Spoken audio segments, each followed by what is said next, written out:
आप सभी संस्कृत अध्येताओं का हार्दिक स्वागत। हम एमए फाइनल संस्कृत साहित्य पेपर तृतीय गद्य पद्य चंपू इसका अध्ययन कर रहे हैं। इसके अंतर्गत जो हमारा पाठ्यक्रम है उस पाठ्यक्रम में हमारे इस पेपर में नैषधीय चरितम महाकाव्य है। यह महाकाव्य श्री हर्ष विरचित है। इस महाकाव्य का जो प्रथम सर्ग है इसका हम लगातार अध्ययन कर रहे हैं। पूर्व में इसके कई श्लोकों का अध्ययन कर चुके हैं। उससे आगे जो श्लोक हैं उनका हम आज अध्ययन करेंगे।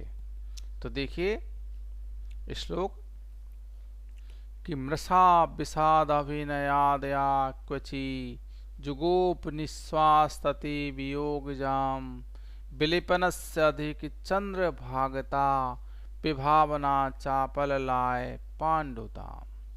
तो देखिए मृषा विषाद अभिनयादयम क्वचित जुगोप निश्वास्तति वियोगजाम विलिपनस्य अधिक चंद्रभागता विभावना चापललाय पांडुताम। ये श्लोक है। तो इसका अब एक बार शब्दार्थ देख लीजिए, ठीक है ना। तो देखिए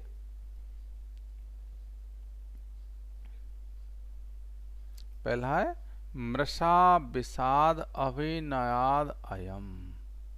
तो देखिए मृषा झूठे, विषाद दुख के, अभिनयात बहाने से, अयम यह राजा नल, क्वचित किसी के प्रति, जुगोप है ना, जुगोप छुपाया, ठीक है। क्वचित किसी के प्रति जुगोप छुपाया। निश्वास तति, निश्वास तति, निश्वास पंक्ति को, निश्वासों की जो पंक्तियां थी उनको लगातार निश्वास हो रहे थे। वियोग जाम, वियोग से उत्पन्न या वियोग जन्य। विलिपनस्य अधिक, लेप के अधिक, ठीक है। चंद्रभागता, देखिए चंद्रभागता विभावनात्। तो चंद्रभागता जो कपूर का भाग है उससे युक्त होने के बहाने से। अपललाय, देखिए अपललाय, अपललाय छुपाया। पांडुताम पीलेपन को।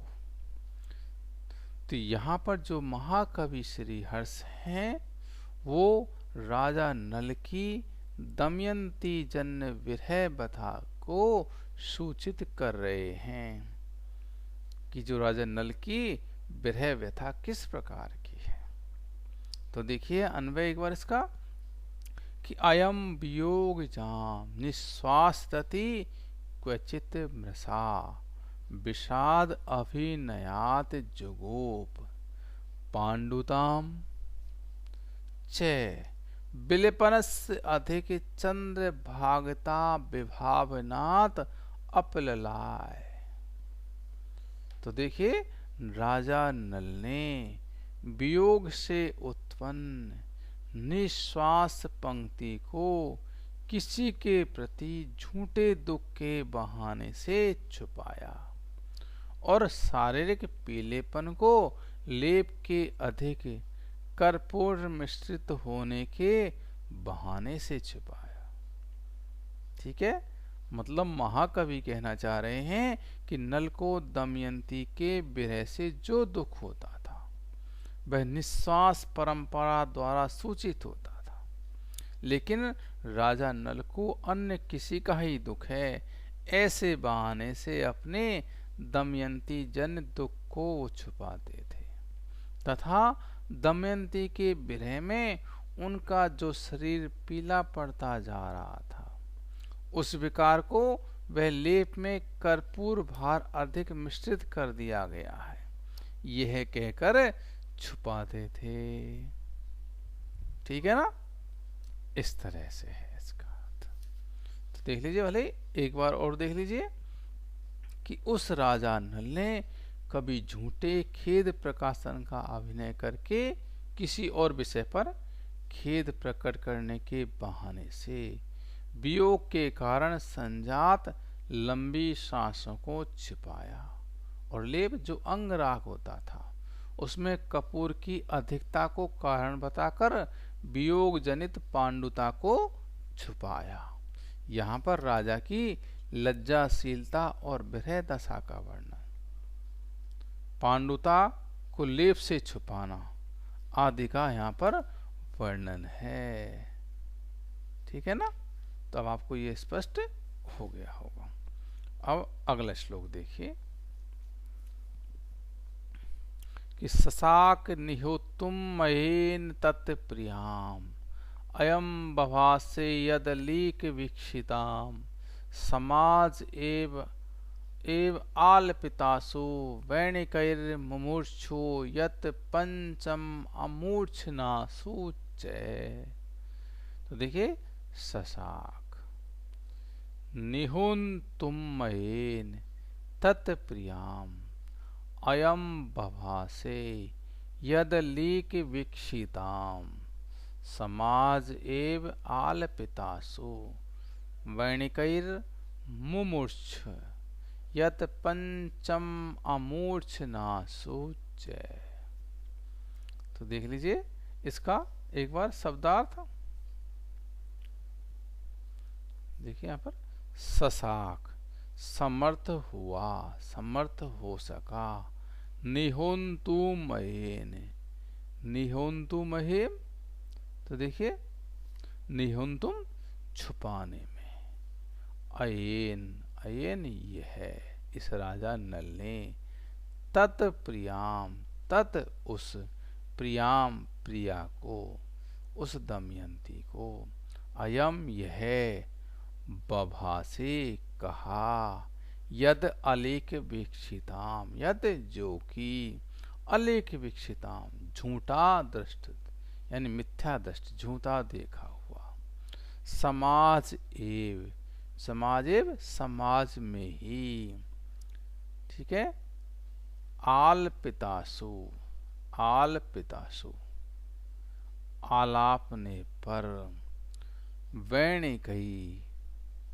ठीक है, वैणिकई वीणा वादकों द्वारा, मुमूर्छ, मुमूर्छ मूर्छित हो गया, यत पंचम अमूर्छनासु, यत जो पंचम पांचवा, मूर्छनासु मूर्छना से, जो पांचवें स्वर की मूर्छना है उसके च और। तो इसका अन्वय देख लीजिए, अयम यत अलिक वीक्षिताम प्रियाम बभासे यत वैणिकई पंचम मूर्छनासु आलपितासु समाज एव मूर्छ अयम तत् निहोतुम न ससा। अनुवाद देखिए अन्वय के हिसाब से कि इस राजा नल ने जो मिथ्या दृष्टा दमयंती से कहा, जो वीणा वादकों द्वारा पंचम स्वर की मूर्छना के आलापने पर समाज में ही मूर्छित हो गया, दुख है कि उसे छिपाने में नल समर्थ नहीं हो सका। कवि का कहने का भाव यह है कि दमयंती के सामने न होने पर भी नल ने उससे जो कुछ कहा वह उसकी कल्पना तक ही सीमित रहा तथा वीणा वादकों द्वारा पंचम स्वर के आलापने पर जो उनमें आनंद अतिशय हुआ उसके कारण ही मूर्छा उत्पन्न हुई है, ऐसा सभासदों ने समझा। लेकिन नल अपनी इस व्यथा को कामदेव से न छिपा सका। ठीक है, यहां पर हम देखते हैं अपनुति अलंकार है, लेकिन यह अलंकार उसी अवस्था में होगा जब अयेन एक पद माना जाएगा। ठीक है, यहां पर कामदेव के लिए न सशाक न समर्थ हो सका, अर्थात दमयंती के विरह के कारण उसकी मूर्छा हुई है। उसको एकमात्र काम ही समझ सका, अन्य सभासद नहीं। ठीक है, यहां पर जो महाकवि हैं उन्होंने इस तरह से वर्णन किया है। तो एक बार इसको भले आप चाहें तो देख सकते हैं। तो देखिए कि जो नल के भ्रांति से मिथ्या परिलक्षित प्रिया दमयंती के प्रति कुछ कहा और वेणुवादकों द्वारा पंचम स्वर की मूर्छनाओं से आलाप लिए जाने पर जो समाज सभा में वे मूर्छित हुए, वे इसी कारण उस अलपित और मूर्छित हो जाने की वास्तविकता को छुपाने में समर्थ हुए। अर्थात प्रथम चरण में शशांक निहुतुम मयेन पाठ, इससे यह पदच्छेद करने पर अर्थ होता है कि नल का अपलपित सभा मध्य मूर्छनालाप सुनने से अयेन भाग्य से बच गया। यह समझा गया कि वे राग आलाप से मूर्छित हो गए अथवा सभ्यगण ही राग आलाप के सम्मोहन में आ गए हैं और वे नल का अपलापित न सुन सके। यह सब दैववशी हो पाया। षड आदि सप्त स्वरों के क्रम से आरोह अवरोह मूर्छना कहे जाते हैं। ठीक है ना। तो ये हमारे यहां पर जिस स्वर से उच्चाय आरोह होता है उसी स्वर से जब समाप्ति होती है तब मूर्छना होती है, ये वो बताना चाह रहे हैं। ठीक है ना। तो ये यहां पर ये अपना श्लोक हो गया। इससे आगे वाला देखिए कि अबाप सा पत्र पताम से भूपतिर जितेन्द्रियाणाम धुरी कीर्तित स्थिति असंबरे संबर वैरी विक्रमे क्रमेण तत्र स्फुटताम उपयेषु। देखिए अबाप सा पत्र पताम से भूपतिर जितेन्द्रियाणाम धुरी कीर्तितः स्थिति असंबरे संबर वैरी विक्रमे क्रमेणे तत्र स्फुटताम उपयेषु उपयुषी स्फुटताम उपयुषी उपेयुषी स्फुटताम उपेयुषी। तो देखिए इसको एक बार अर्थ देख लेते हैं हम इसका। तो देखिए अवाय प्राप्त हो गया, सापत्र पताम लज्जा युक्तता को, से बह भूपति राजा नल जितेंद्रियाणाम जितेंद्रियाणाम जितेंद्रियों की धुरी जो धुरी है श्रेष्ठ है अग्रगामियों में या श्रेष्ठों में, कीर्तित है स्थित है कीर्ति स्थिति जो गाई गई है या अवस्थिति है जिसकी, असंबरे न छिपाने योग संबर वैरी विक्रमे कामदेव के पराक्रम के होने पर, जो संबर का वैरी है अर्थात कामदेव उसके विक्रमे पराक्रम के होने पर, क्रमेण धीरे धीरे सने सने या क्रम से, तत्र वहां पर, स्फुटताम उपयेषु स्फुटताम प्रकाश रूपता को, उपयुषी प्राप्त होने पर। ठीक है। तो यहां पर जो महाकवि श्री अर्थ हैं वो कह रहे हैं कि अनेक प्रयत्नों के बाद भी नल अपनी व्यथा को नहीं छिपा सके।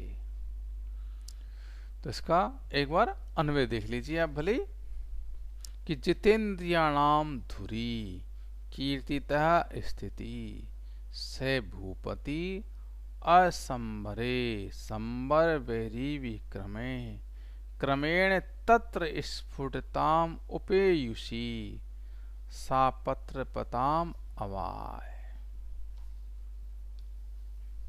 तो देखिए कि जितेंद्रियों में भी श्रेष्ठ पुरुषों में जिनकी अवस्थिति गाई गई है, ऐसे वह राजा नल ने छिपने योग्य कामदेव के पराक्रम के धीरे धीरे प्रकाश रूपता को प्राप्त होने पर लज्जा को प्राप्त हो गया।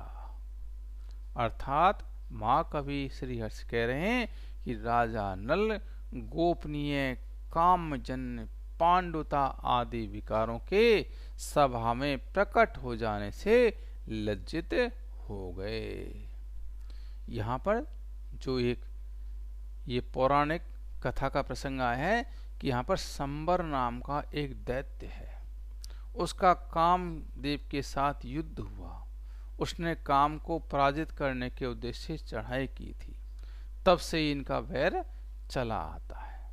जहाँ पर इस पौराणिक कथा का संकेत है, ठीक है ना। तो ये आपका स्पष्ट हो गया।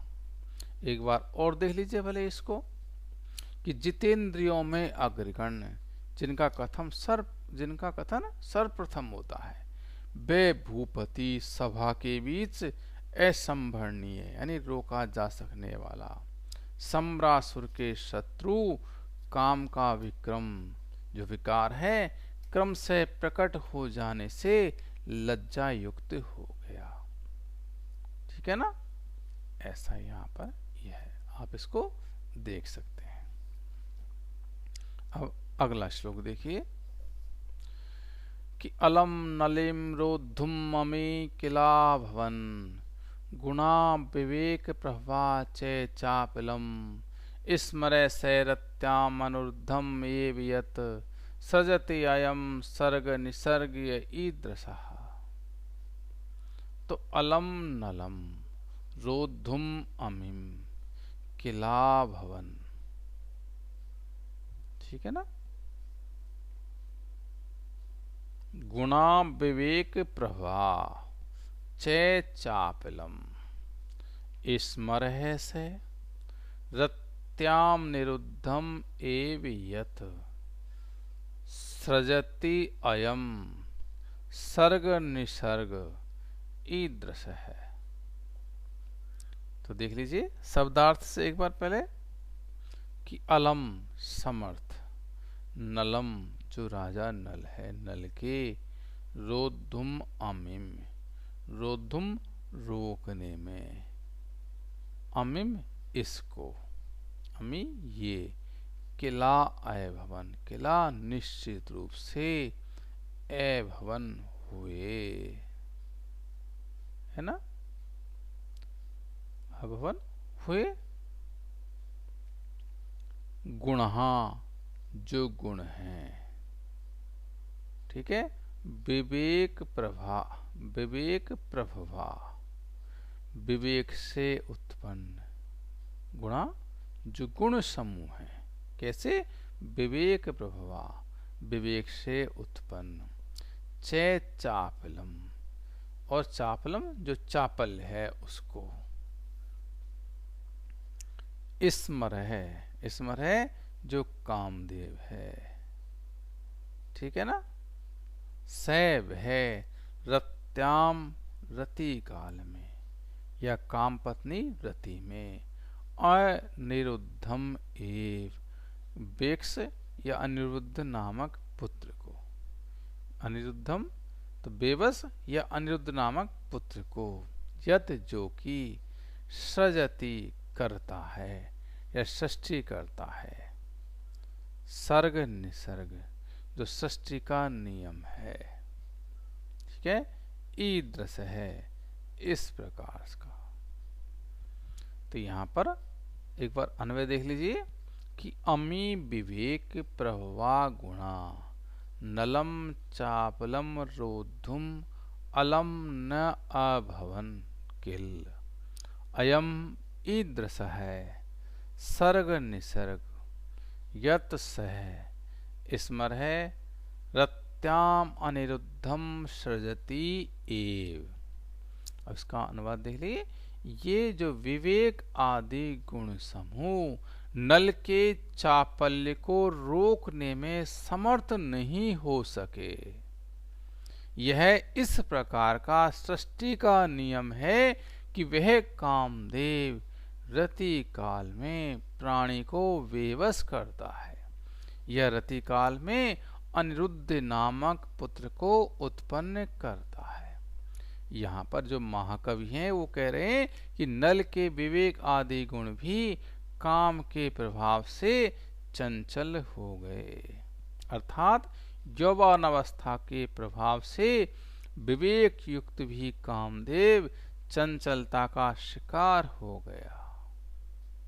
लेकिन उत्तरार्ध द्वारा पूर्व कथन की पुष्टि में प्रमाण हेतु कवि कहता है कि यह तो सृष्टि का नियम है कि रति या श्रृंगार उत्पन्न होने पर प्राणी विवेकहीन हो जाता है।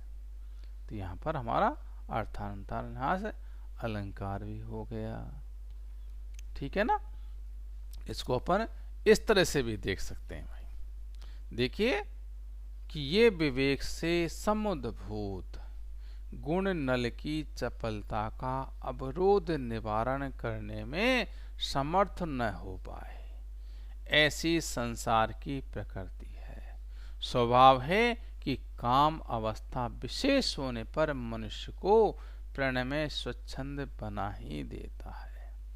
कहने का भाव है कि तारुण्य में काम सभी को चंचल बनाकर प्रणय में स्वच्छंद बना देता है। यहाँ पर स्मर, रति, अनिरुद्ध शब्दों के प्रयोग से कवि पौराणिक कथा का भी संकेत देता है कि काम अवतार कृष्ण तनय प्रद्युम्न अपनी रति अवितारणी प्रिया में अनिरुद्ध नामक पुत्र को ही उत्पन्न करता है। यह हमने देखा सामान्य से विशेष का समर्थ होने से अर्थांतरनाश अलंकार है, ठीक है। तो चलो अब इससे आगे का श्लोक देखते हैं कि अनंग चिन्नम स विना ससाकनो यदासि तुम संसदि यत्नवानपि क्षणम तदाराम विहारकेत्वा निसेवितुम देशमिये निर्जनम। तो देखिए अनंग चिन्हम से विना ससाक नो यदासितुम संसदि यत्नवान अपि क्षणम तदाराम विहार कैत्वा निसेवितुम देशमियेस निर्जनम। तो देखिए अनंग चिन्हम काम से उत्पन्न जो चिन्ह हैं उनको, ठीक है ना। अनंग चिन्हम काम से उत्पन्न चिन्हों के सह वह राजा बिना बिना, ठीक है, रहित होकर के ससाक समर्थ ने नहीं हो सका, समर्थन नहीं हो सका। यद आशितुम, यद जो कि आशितुम बैठने में, संसदी सभा में, यत्नवान अपि यत्न करने पर भी, क्षण भर के लिए भी, तदाराम तदा तब आराम उपवन विहार करने के कैतवा बहाने से, निषेवितुम रहने की देशम स्थान में, येस इच्छा की, निर्जनम जो निर्जन हो जन रहित हो, ठीक है। तो ये शब्दार्थ हो गया। तो देखिए अन्वय कि यदा स यत्नवान अपि अनंग चिन्हम बिना क्षणम संसदि आसितुम न ससाक तदा आराम विहार कैतवात निर्जनम देशम निषेवितुम येस। अनुवाद देखिए, यहाँ पर जो महाकवि श्रीहर्ष हैं वो कह रहे हैं कि जब वह राजा नल यत्न करने पर भी काम चिन्हों के रहित क्षण भर भी सभा में बैठने में समर्थ न हो सके, तब उन्होंने उपवन विहार के बहाने से जनरहित देश में रहने की इच्छा की। महाकवि का भाव है कि अत्यधिक काम के द्वारा सताए जाने पर जब राजा नल दमयंती विरहजन्य पांडुता, कृशता, निश्वास आदि काम चिन्हों के बिना नहीं रह सके, तो उन्होंने स्वयं को छिपाने के लिए एकांत का सेवन करने की इच्छा व्यक्त की। ठीक है ना। तो यहाँ इसको हम ऐसे भी देख सकते हैं कि प्रयत्नशील होने पर भी वह राजा नल जब काम चिन्हों के बिना अप्रकट रहते संसद में अपनी सभा में क्षण भर भी बैठने में असमर्थ रहा, तब उद्यान विहार के बहाने निर्जन स्थान का सेवन करना चाहने लगा। ठीक है ना। तो यहाँ पर हमारा ये अर्थ स्पष्ट हो जाता है। तो आप इन जो श्लोक हैं हमने आज पढ़े, इनको एक बार पढ़ें, इनका मनन करें, चिंतन करें, ठीक है ना, स्मरण करें, तो आप इनको कभी भी नहीं भूलेंगे और बहुत सरल हो जाएंगे। ठीक है। तो आज के लिए इतना ही। जयतु संस्कृतम, जयतु भारतम।